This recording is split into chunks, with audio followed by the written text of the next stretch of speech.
ఉమ్మడి కరీంనగర్ జిల్లాలో ఇంటర్మీడియట్ వార్షిక పరీక్షలను ప్రశాంతంగా నిర్వహించేందుకు ఇంటర్ బోర్డు అన్ని ఏర్పాట్లు పూర్తి చేసింది. కరీంనగర్ 36,426, పెద్దపల్లి 10,367, జగిత్యాల 15,125, సిరిసిల్ల 8,106 మంది విద్యార్థులు పరీక్షలు రాయనున్నారు. ఈ నెల 25 నుండి మార్చి 18 వరకు ఉదయం 9 గంటల నుంచి మధ్యాహ్నం 12 గంటల వరకు పరీక్షలు జరగనున్నాయి. 45 నిమిషాల ముందే విద్యార్థులు పరీక్షా కేంద్రానికి చేరుకోవాలని అధికారులు సూచిస్తున్నారు.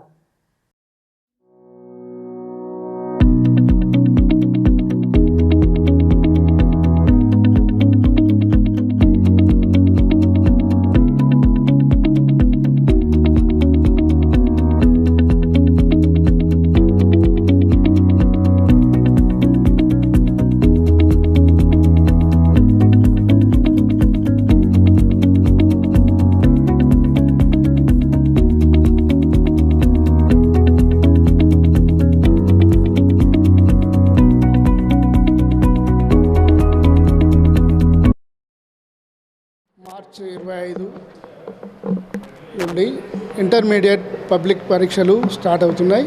దీనికి సంబంధించినటువంటి పూర్తి ఏర్పాట్లు మా పరీక్షా కేంద్రంలో government junior college arts and commerce మొత్తం కూడా పూర్తి చేసుకోవడం జరిగింది. పిల్లలకు కూడా సరైనటువంటి సౌకర్యాలను కల్పించడం జరిగింది. అన్ని ఏర్పాట్లను పూర్తి చేసుకొని పిల్లలు పరీక్షలు రాయడానికి పూర్తి సన్నద్ధంగా మేము ఉండడము, వాళ్ళకి కావాల్సిన అన్ని సౌకర్యాలను డిస్ప్లే షీట్లు కానీ నంబరింగ్ కానీ అన్నీ కూడా పూర్తి చేసుకోవడం జరిగింది.